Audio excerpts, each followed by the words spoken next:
that we're going to be exploring the principle that it's your choice to live in hell or to create heaven. And as with all my sessions before we start, let's just do a brief centering, set some expectations, set some intentions for this evening, so that we have an amazing session together. And then bring that intention back into the time that we have together. And welcome to the principle of the month, the key principle of the month. So the theme for today is that the same journey that you're on can appear as either heaven or hell, entirely depending on your chosen perspective. And today's premise or concept of how that all works is that suffering is optional. Because your emotional reaction that drives your behavior is governed by your point of view, you can change that focus. And lastly, of course, the bridge or the solution is to choose your way out of your default point of view, and thus your default self-created hell. So that's the overview for this evening. The agenda for this is I will start by illustrating how it works. We'll have a quick demonstration of what we're going to be doing in groups before splitting into pairs or maybe threes, depending on the numbers at that point. And then we'll finish up sharing what we've learned and having a debrief. So how does that sound? All good? Fantastic. Great. Thumbs up. Let's get started. So what you're seeing on your screen now is just a representation of the very familiar aspects of consciousness. And in it, you'll see that both your unconscious and your superconscious are feeding into your subconscious, which will then create whatever buzzer goes off. And if there's a focus on your beliefs, on your thoughts, on your feelings, on your set A, that is the reality that will be created. And if there's a focus on your choice or the vision or the feeling of that, or the expectations of that vision, then that's what you're going to end up creating. And what we're going to do today is look at both sides of that structure and really understand why it becomes a choice to put yourself in one or the other. So what I want you to do, what I want you to notice, what I want to bring your attention to is a couple of key aspects in the illustration. And the first is that your conscious mind is your waking intention. It's illustrated in here by the woman who's decided in this case that she needs to fix her beliefs and get wrapped up in dealing with her thoughts and her feelings. And to do so, she's had to step to one side of the fulcrum. And just doing that, she's tipped the balance in favor of her beliefs. So it's her actions, which is the second point that I want you to notice. It's her actions, her conscious actions of reaching towards that side that have turned on the tap, because the beliefs themselves create nothing. Yeah, the thoughts and the feelings that are on that side of the equation are kind of insubstantial. They're meaningless. They're light. They have no impact on the scales up to the point that you take action as a result of them. So imagine if your subconscious made or created what you thought happened. Think about the disaster of that. You're driving along, somebody cuts in front of you, and you think, "Ah, you bastard, I hope you crash." Bang!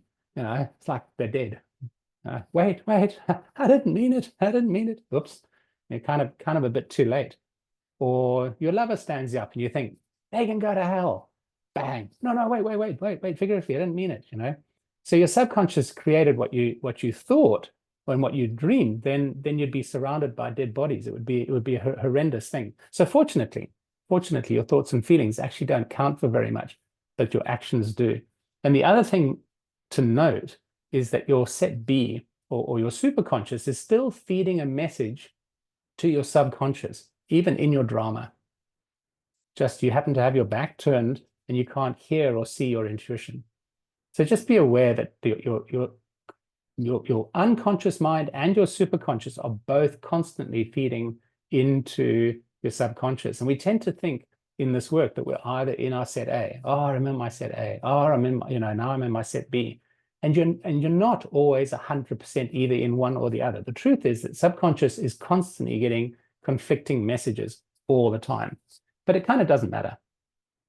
What matters is the actions that you take. And the same happens obviously on the other side. It's not about having the skills or the wisdom or the experience or the ability to make the end result happen, but the will to take action.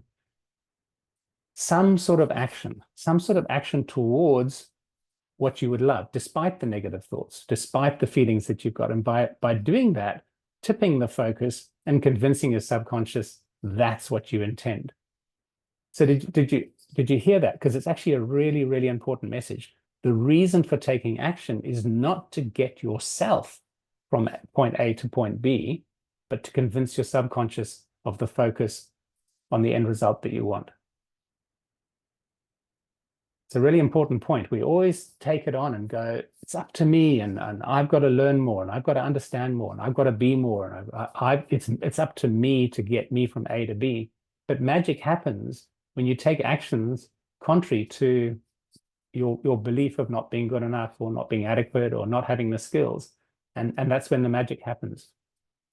So that the reason for taking action is always just to convince your subconscious you're serious. And then you go back and go, right, I did that. What's next? I did that. What's next? I did that. And that's how you build momentum. All right. That's how you open up the tap even more. So that's just sort of an overview of what we're going to be dealing with. So any feedback, any thoughts at this point? Anything that's specifically landing for you? Any realizations that you're having? Just put up your hand if you're alive and participating today.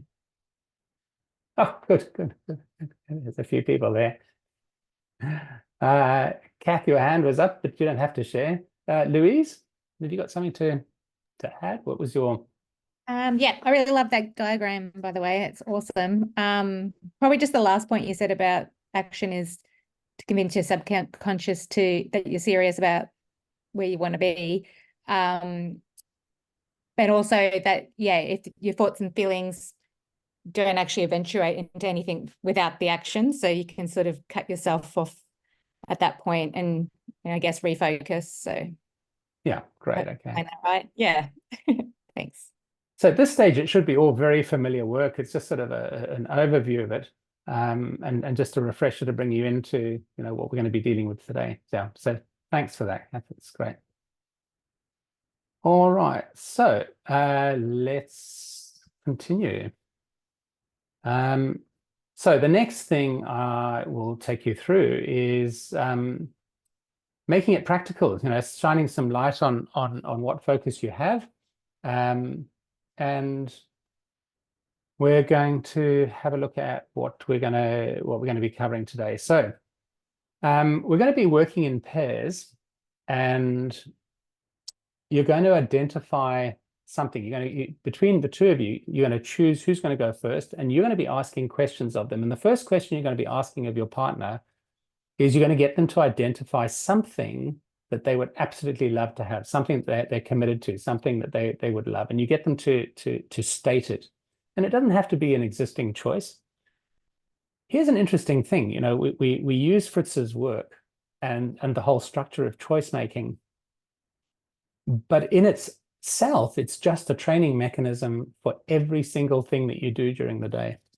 If you think about it, when you go into innocence the first time, it's a whole meditation of walking in forests and walking through flowers and going up steps and coming into a child and falling and letting go. And all of you at this point, if I say step into innocence, you go, okay, and you're in innocence. And making choices is very similar. It teaches you a pattern. It sets a structure up in your brains to go, what would I love? To look for your ego going, yeah, but you can't have that. But here's the problem with having that, and it's not safe, and it's out of your league, and blah blah blah. You go, yeah, thanks very much. I hear you, but here's what I'm going to do, and then to take action directly towards it. And your life isn't entirely bounded by just your set of choices. Those are the big items for sure. But every single day you go through making probably hundreds of choices, all of which, if you apply the principle of choice making, allow you to go, what is it that I want? And be aware of what you're doing and going, well, what I'm doing now relates to something that I want, or to realize that it's actually to do with part of your ego, in which case you stop doing it and go, I'm not going to be intentional. And the work allows us to do that. So the first thing here is didn't have to be something straight out of your choices. It's just, what would you love? What would you love? Just state something.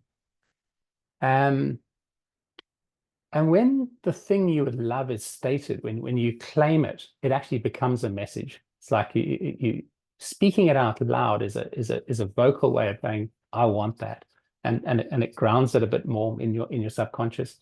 So you're going to be doing this in pairs today. So probably a good idea if you screenshot the questions as we go through, and this is the first question. So after centering with each other, step one is stating, what is it that you want? What's your heart desire? And then in relationship to that desire, you're going to ask these questions. So the person asking the questions will get to write down the answers for you. And then what I'm going to get you to do is swap emails, and you're going to send that person's answers to them. And then they're going to do the same for you and send them to you. You know, we might as well make some friends and some connections today while we're going through it. And if you're answering the questions, then just stay in service to your higher self and go with what's obvious. Stay with just answering the questions you're being asked. The moment you think of something that you would love, your ego is going to ask you two questions. Ego jumps in and goes, sure, that'll be fantastic, but question one, what will it take to get it? And question two, what will it take to keep it? So today I want you to be aware of that, and I want you to equal out in relationship to the thing that you'd love to go for. What are the two questions? What are those questions that your ego is asking? When you think of the reservations that you have, these are the questions you're answering. These two things, you know, what would it take to get, and what would it take to keep it? It's the negative input that admits that you want the thing and then adds that big but. How? It's the how question. How's that possible? So if you're asking the questions, you phrase the next question by saying, based on the reservations, how must you be defining yourself, others, and the world? So always relate it to the question before. And the same with the next question. So now you have these reservations and these judgments. So how are those showing up in your thoughts and feelings? Be sure to extract both the thoughts and the feelings. There's a tendency just to go, oh, some people talk about their feelings and some people talk about their thoughts, and you go, what are you thinking? And they go, here's what I'm feeling, and vice versa. So just be aware as the question asker, make sure you're drawing out both the thoughts and the feelings, because they're both important. And again, with the last question, to sort of tie it in with the previous answers, what are you doing to resolve those thoughts and feelings? What are your egoic strategies, basically, to deal with the pain of those thoughts and feelings? So have you got the questions there? Everybody got those all nicely, clearly? All right, and then you're going to go through the same thing on the this side. What must be landing for your subconscious? What must be the message? And again, you're phrasing it in terms of based on your reservations, based on the reservations, the judgments that those lead to, based on the thoughts that you're having, based on the feelings and the actions that you're taking. What must the message be that's getting to your subconscious? And I want you to imagine, even at this point, when we're just like setting the scene for things, I want you to imagine living life weighed down by that. And it's kind of funny to think of, because most of us have moved past a single awareness where life was just life. And then we came across this work, and it's like, life isn't just life. Life is either set A or set B. And we're going, oh, okay, so I can be in both. And we're now getting a strong experience of stepping more and more into our hearts and being more joyful and being more positive and things like that. But I want you to remember a time when maybe there was just a single focus where life was just life, and you were bouncing like a ball in one of those pinball machines, just like knocked around by whatever was happening. And so many people do, you see, Sure, none of that happens to anyone on this call, but that's what makes you a creator, right? I'm kind of kidding because nobody's really exempt from their ego. Everybody has negative thoughts and feelings, everybody, yeah. But the focus on them leads to a hellish life. I don't know if you remember that hellish life, yeah. Do we all relate to that? Yeah. So maybe Papa One, yeah, certainly I've seen a few hands, and I know a few of you. Now, Papa One in the chat box, if you can remember living hell as a slave to your ego, being a slave to your ego, it is hell. It is hell. It's painful, right? And this Gehenna thing on the screen, Margot pointed out that the original word for hell in the Bible is Gehenna. And it was the name of a rubbish dump outside Jerusalem. I love this. Just like this made me laugh and laugh. And the message being that if you make bad choices in life, then your life is going to be like a rubbish dump. Yeah. So in the Jewish and Christian scriptures, Gehenna is often used metaphorically to describe a place of judgment and punishment. And we all go through that in our ego, don't we? We go through the judgment of ourselves and we punish ourselves ruthlessly and totally needlessly. So it kind of sort of ties in absolutely beautifully. So thanks for that insight. Gehenna. You're going to go to Gehenna. You're going to get chucked on the rubbish heap if you end up there. It really is. It's hell. It's horrible. But here's the real question. Here's the real question. Are we going to sit and take that? Hell no. Hell no. Did you get the pun? Did you get the pun? No to hell? Yeah. Thank you. Thank you. Thank you. No, we're going to replace it. We're going to replace it. And our job is to replace it. Replace those default sort of messages with what we would love. We have to choose our way out of that egoic side. So set B questions. The voice is a powerful tool, and saying something out loud and claiming it really makes it far more powerful, makes a much more bigger impact on your subconscious. So state your intention with conviction. What is it? What is the thing that you want? What's the thing you're going to go for? And really say it with like, this is what I'd love. This is what I'd love. And then move on to your vision. And it should come easily to mind. Or all of us should be so practiced in this work that you pick any of your choices and this is the vision. It should be right there, right at your fingertips. So that this part should be really easy and fun and quick. And then you're going to move on to what are the positive results? What are the positive results that you expect? You know, when you have that end result, now you've got it, and so what? So what's that going to result at? And broaden it out. What does it mean for your family and for you and for people around you and for community and for work and for play? And like, what are the consequences of having that? Now, again, just like in set A, up to this point, you're just dreaming, yeah, having nice thoughts. And just like in set A, they count for nothing. They count for nothing in terms of convincing your subconscious what you want to create. And here's where most people fail. When people fail in the work, they fail to create what they want. They fall down, they go, it doesn't work. But where the rubber meets the road and you get some real traction is the next part. What are you prepared to invest to get that end result? You've talked about how wonderful it is and the consequences of it and the positive results you expect. So what are you prepared to invest to get that end result? What's the passion? What's the energy that you are going to contribute towards that end result? What action are you actually going to take and put forward? And this is where I want you to be aware of the energy in that. After you've stated that, just make a note to feel the energy at that point and ask yourself, does that feel like a slice of heaven? There's this wonderful uplift and you go, I'm going to do that. I'm committed. And you can feel the juice, you can feel the energy, and it's like a sense of, yes, I am. The real sense of empowerment. So notice that when you get to that point. So everybody got the questions now? I'm going to be asking. Excellent. All right. So again, based on the intentions that you had, the vision that you set, the positive, results that you expect, and the actions that you're prepared to take, and that you may have already taken, what message must your subconscious be getting? That's where you're going with it. And again, rely on your intuition. Just say what's obvious. And then I want you to take it one step further and ask this question. On the balance of it, which message has been the strongest? That of your ego or that from your heart? Yeah. And of course, it'll be obvious because of the results that you're getting to that point. But ask it anyway, and just bring it into your conscious mind that there is two sides to this coin. It's not all yay, let's go. A lot of presenters, you go along to these courses and they wind you up and it's yeah, I'm going to go for it, but they forget to look at the other side and actually deal with a nightmare the next day when you wake up and go, what have I done? So does that help make it easy to see the conflicting messages that are always going into your subconscious and how to tip the balance in favor of creating your heaven? Yeah. Tremendous. All right. So we've looked at that. We've looked at the demonstration, and we're about to move on to some group work. So I'm going to put you into pairs, I think. I think pairs are going to work best for this evening. So let me Guy, go. Yep.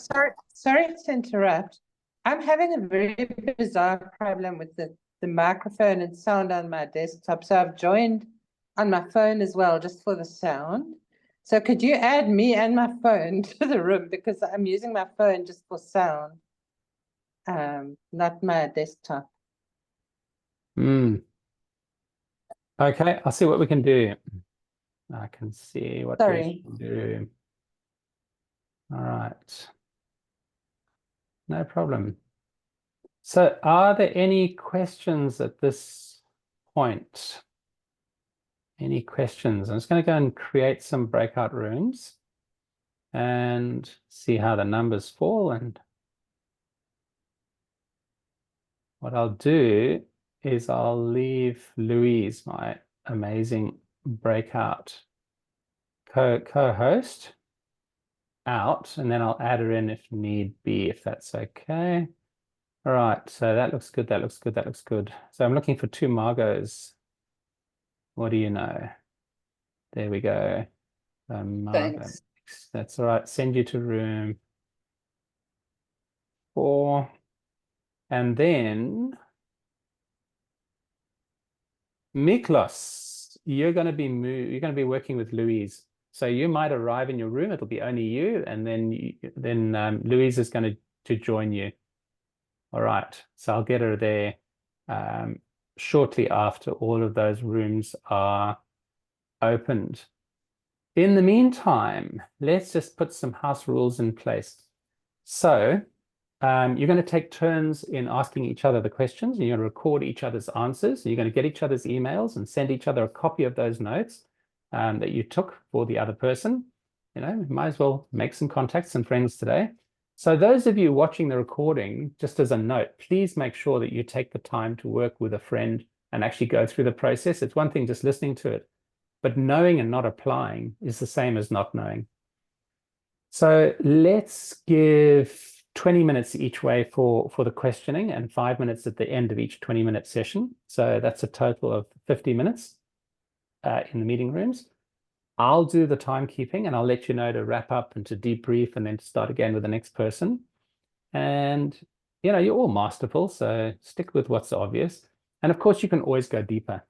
You know, 20 minutes is not a huge amount of time, but it's plenty enough time to uncover the main components. But act with the intention of completing all the questions within the 20-minute time frame. So any questions before we break into pairs? You all got copies of the questions? Welcome back, welcome back, welcome back. A few smiling faces. How was that? That's good. Yeah, thumbs up. Enjoyed that. A good time. Fantastic. So let's move on to a debrief. Let's find out, you know, what did you notice in the process?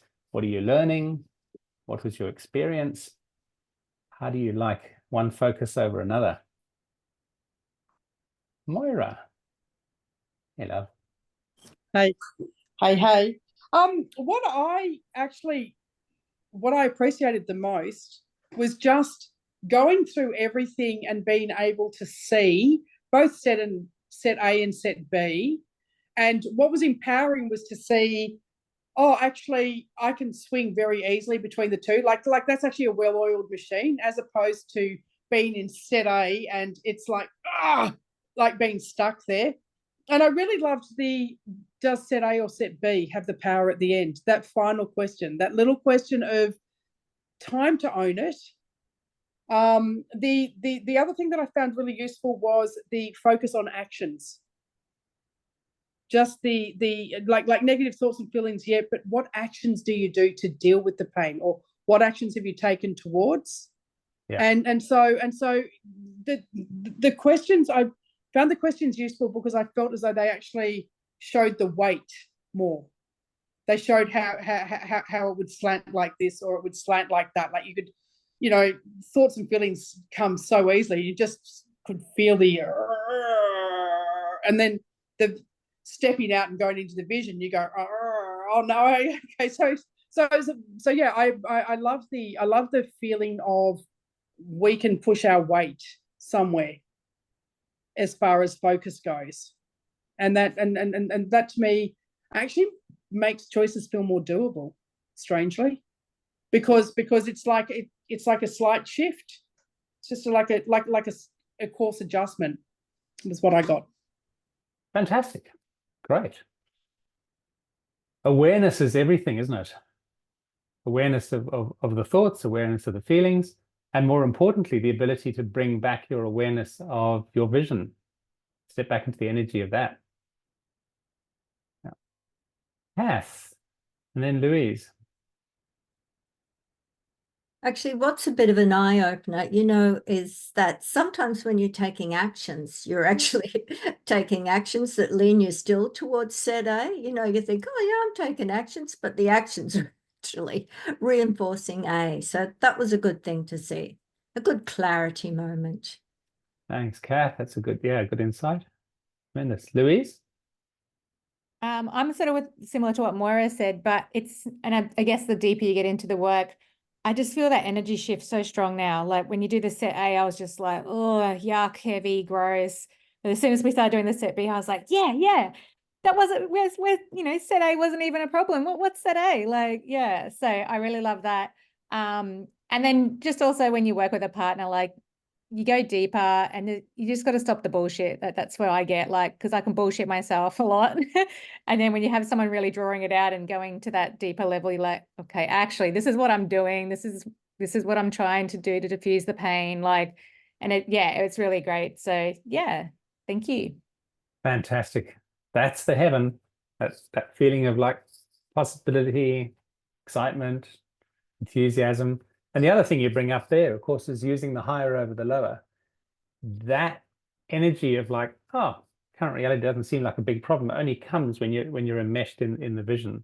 And that's going to the higher to overcome that sense of, oh, what's the point? It's all too hard.